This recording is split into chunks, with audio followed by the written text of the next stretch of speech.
Good morning. Good morning. Welcome and welcome back to Bookeemonsters. My name is PK. It is Monday, July the 15th, halfway through July, and we are here to look at the new releases being set into the wild this week. And on Mondays, we look at cozy mysteries. Hope you had a good weekend, read good books, stayed cool, stayed hydrated, or were productive in whatever it was you wanted to be productive in. Mary says, Good morning. Good morning, Mary. Happy Monday. Did you have a good weekend? How did volunteering at the library go? Haven't seen you since then, I don't think. Let's see, quick announcements. I'm not doing sprints tonight. I don't do them on Mondays. I do have them tomorrow night, Tuesday evening at 6 p.m. Mountain Time, 8 p.m. Eastern. I do every Tuesday and Thursday evenings and Saturday afternoons. I believe sprints tonight will be on Sarah's channel if she's feeling up for it. Let us jump in. Let's see. Finish the Heather Graham book. Yay! Sometimes you got to get through them, though. You can either add it to the TBR, or you can do a check mark by it and say, yep, I tried it. Okay, moving on. All right, so Cozy Mysteries this week.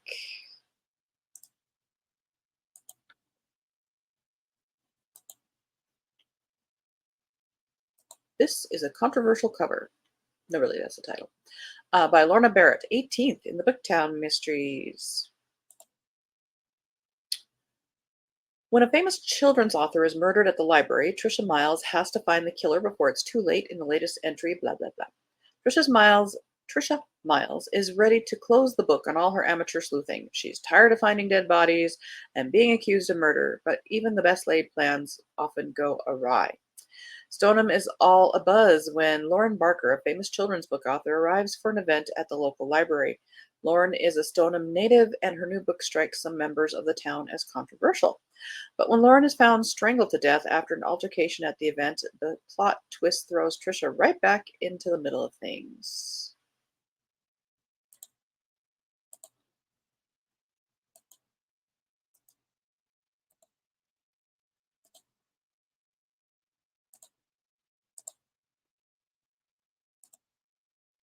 I always meet very interesting people when I volunteer at the Friends of the Library bookstore and enjoyed myself. Also did a quick pop-up show. Oh, nice. On Saturday, and considering it was a spur of the moment, it went pretty well. Cool. To Air is Cumin by Leslie Budowitz. 8th in the Spice Shop Mysteries. I always mean to read this one because I think you'd learn about spices. One person's treasure is another's trash. ... Pepper Reese, owner of the spice shop in Seattle's Pike Place Market, wants nothing more than to live a quiet life for a change. Seems to be a theme today. Running her shop and working with customers eager to spice up their cooking. But when she finds an envelope stuffed with cash and a ratty old wingback left on the curb, she sets out to track down the owner. What a good person. Cash. I'm sure everybody says, yes, that's mine. Pepper soon concludes that the chair and its stash may belong to young Talia Cook, new in town and nowhere to be seen. Boz Bosworth, an unemployed chef Pepper's tangled with in the past, shows up looking for the young woman, but Pepper refuses to help him search. When Boz is found floating in the ship canal, only a few blocks from Talia's apartment, free furniture no longer seems like such a bargain. On the hunt for Talia, Pepper discovers a web of connections threatening to ensnare her best customer. The more she probes, the harder it gets to tell who's part of an unsavory scheme of corruption and who might be the next victim.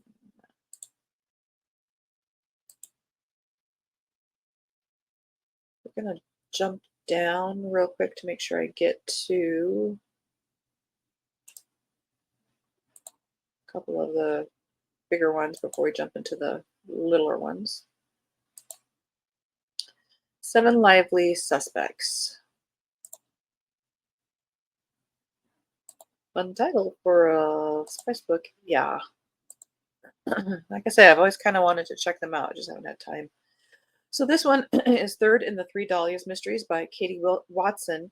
The Kindle comes out this week. The physical copy comes out later this year. It's a fun series. I read the first one. I have the second one, haven't gotten to it. It's about three actresses who are playing the same movie slash TV female sleuth who come together and solve. It's a baking hot British summer, and the sleepy town of Market Foxley is staging a crime writing festival. That should have been having a hyphenate there. With the three Dahlias as guests of honor. After all, not only have Rosalind King, Hooper, and Posey Starling each played fictional detective Dahlia Lively on screen, but they're also making a name for themselves solving real life murders too. The Dahlias are anticipating a weekend of cream teas, awards dinners, and warm white wine. But before long, they're sleuthing together once again, this time helping a true crime podcast investigate a local cold case with a personal connection for one of the Dahlias. It's been 5 years since Dahlia Lively fan Scott Baker was arrested for a murder that had eerie echoes of one of Dahlia's fictional cases. It seems like an open and shut case at the time, but the podcast team are convinced the police got the wrong man. Can the three Dahlias help prove them right and find the real killer? Gotta read that second one. Gotta bump that up. Bump it up. Honey Shelton has a new one.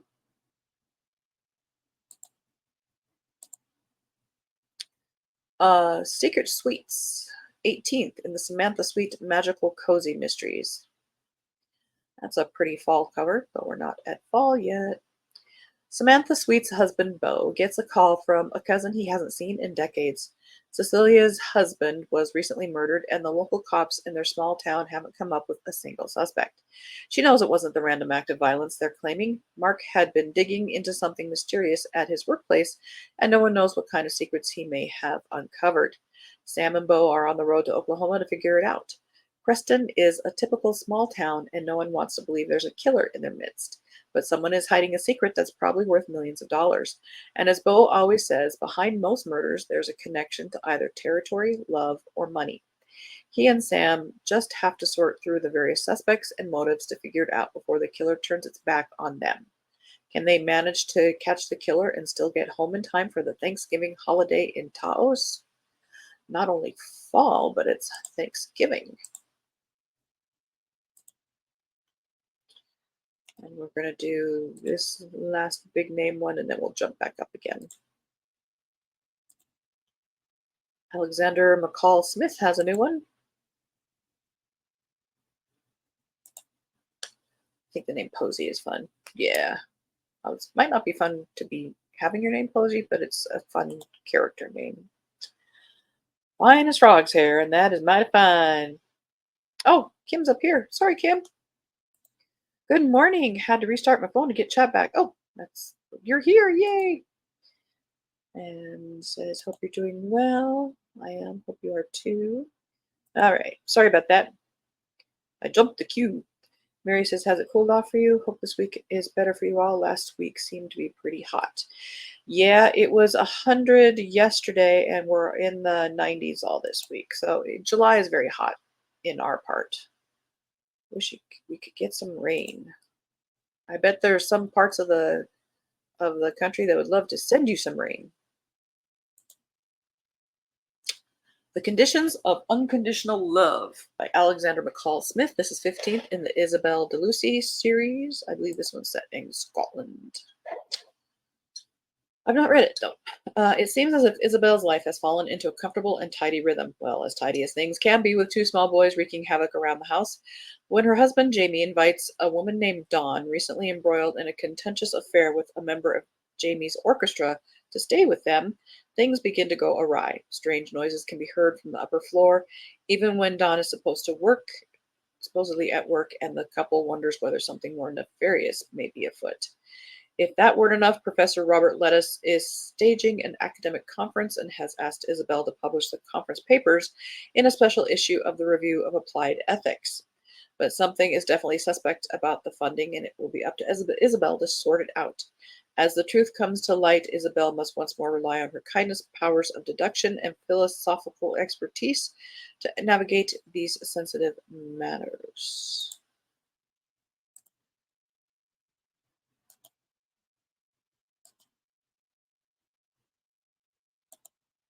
We are in the same boat, Kim. We need rain badly as well. Robert Lettuce. Now there's a name. Bobby Lettuce, Rob, Rob Lettuce. Kim, did you have a good weekend? I too was watching a lot of news. I remember your comment from yesterday. All right, let's go back to top.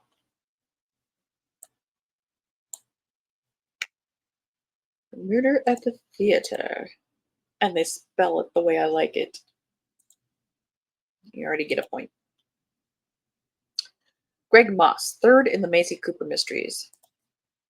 A body in the theater, a cast full of suspects. Can Maisie Cooper crack this case? Maisie Cooper is looking for peace and quiet. See, they all are. But the arrival of a troupe of actors for a new production at the local theater turned her best laid plans upside down. Hey, that's what they said in the other one, too. Among them is the young French actress Adelaide Amour, who appeals to Maisie for help as she struggles to prepare for her new role.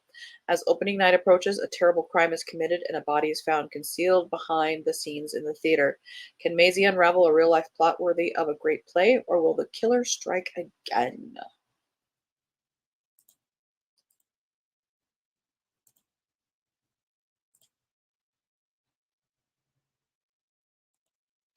Yes, spent it with the doggies. Ah, nice. I had to leave the sprint last night before it got to the end. Did they pull the prompts for August or at all?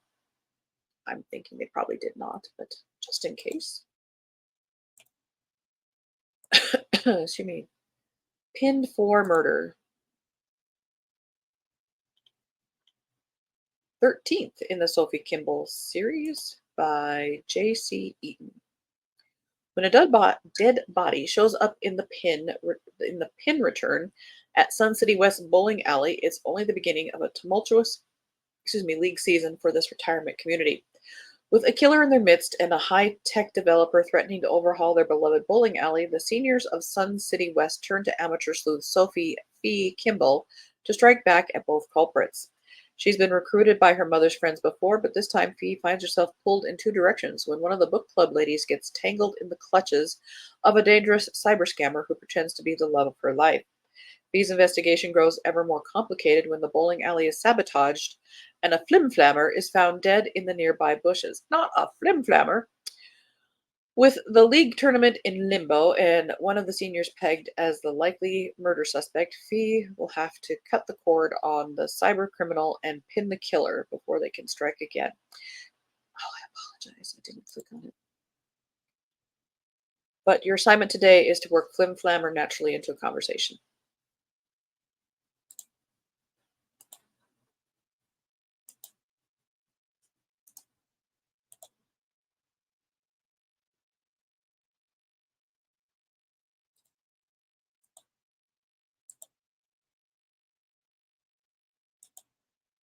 Oh, that's okay, honey. Yes, they did. Can't remember what they were. Sarah made it too. Oh, nice. Oh no, a flimflammer. Oh, I want that word to come back. Celtic Clue by Stella Bixby, fifth in the Shayla Murphy mysteries. On the brink of her dream wedding, Shayla Murphy faces a murder mystery that could turn her big day into a big disaster. Amidst the pre-wedding whirlwind, scenic horseback rides, beachside dinners, poignant rehearsal toasts, Shayla, just a low pun. Shayla savors the moments even as she grapples with leaving her old life behind.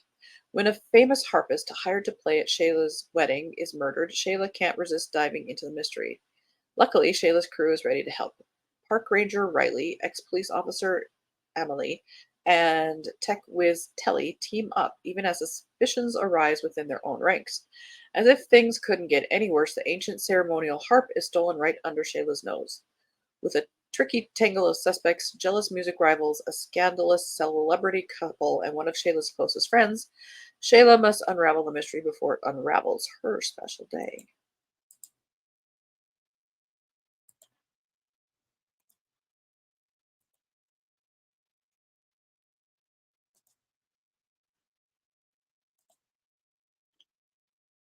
A day late and a ghost short.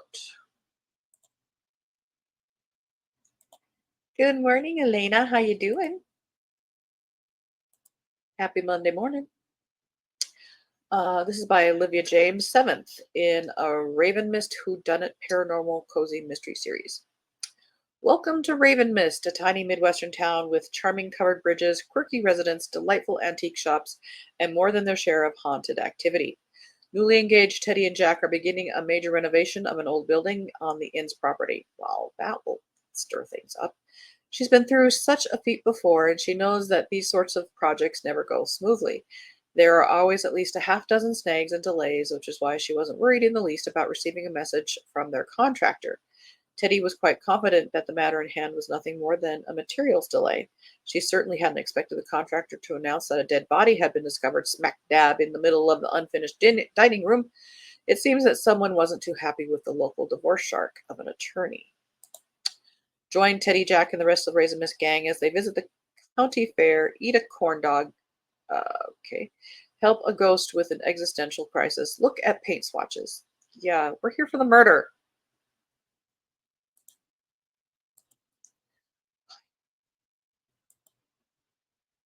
A not so rosy vintage.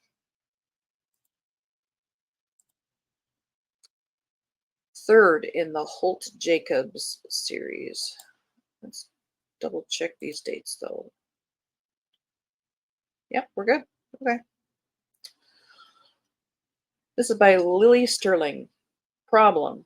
I didn't recognize my ex-girlfriend when she died in my arms. Now I have to explain to the police and my girlfriend why I didn't recognize my ex. Funny how ex-boyfriends make great suspects.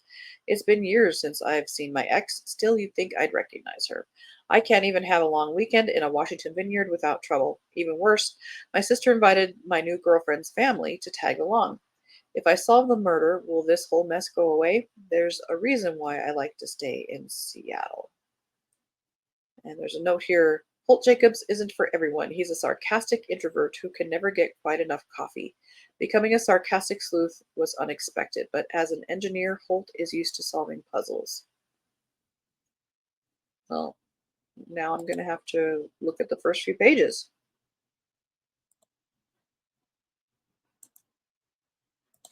How dare they intrigue me with snarky.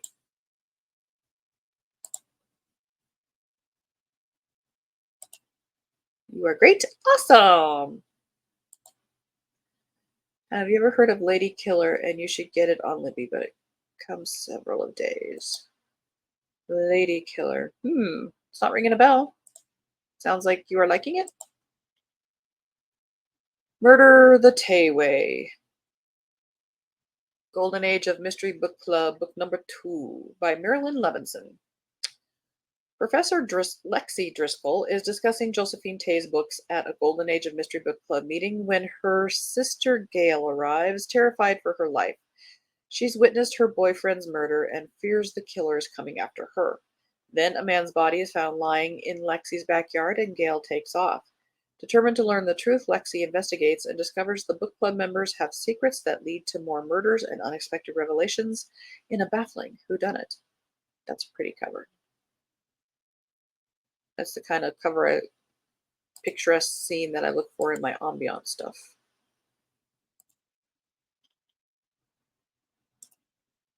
A 1001 Alibis by L. Hartford, 7th in the Alchemical Tales. How much power do stories have in the face of murder? Alchemist Red and her friends are hitting the road, this time to visit Red's homeland, a distant desert island full of magic, history, and now danger. They haven't even reached their final destination before a mysterious body appears and just as quickly is gone. The last thing on Red's family vacation agenda is getting mixed up with the murder and a fancy new palace, but the local police need help, especially as the plot lines multiply. A reclusive heiress rumored to get rid of a secretary every moon, blah, blah, blah. A local ifrit making perilous deals, a down-on-his-luck newcomer jumping into the fray, and even a crew of shipwrecked sailors looking to change their fortune, not to mention a decades-old cold case and a series of strange shipping deals. Red's parents may be known for seeing the future, but what the island truly needs is practicality and clear sight in the present. Can Red reconcile with her past and realize her own unique gifts in time, or will this tale be too complex to solve? Well, this is her 7th attempt at it. I would hope so. Now this cover is gorgeous. All That Sparkles by Diane Bader, first in the Glitter Bay Mysteries. What do a trunk full of vintage clothes, a handsome land developer, and a 50-year-old diamond heist have in common? Lakin Miller receives a trunk full of expensive vintage clothing and a stack of newspaper clippings about a 50-year-old diamond heist. Now all she has to do is figure out who murdered Tilly San Vincente before San Vincent, maybe, before the killer silencers her as well.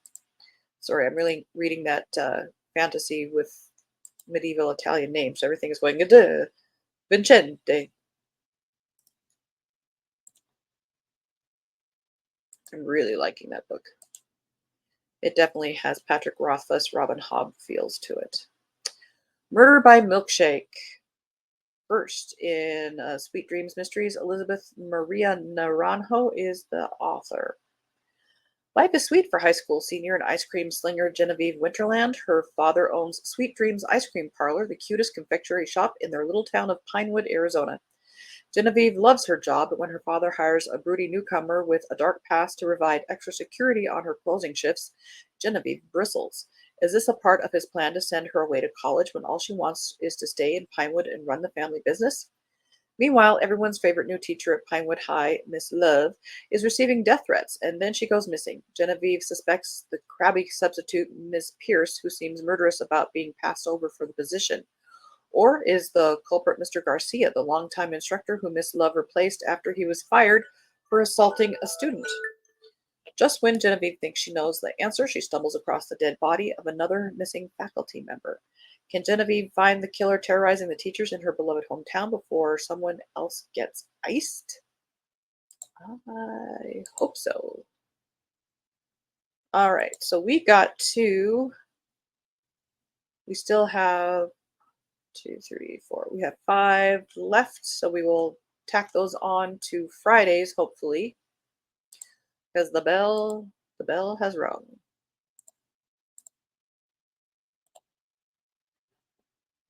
And we now I turn into a pumpkin and I have to go to work. I have to do payroll today, etc., etc. Kim says, have a good day, y'all. You too. Thank you guys so much for being here and watching. Thank you for watching later if you're going to be watching it later, because I do repost this, so you don't have to be here for the live, but I love you watching it live. I love you watching it later.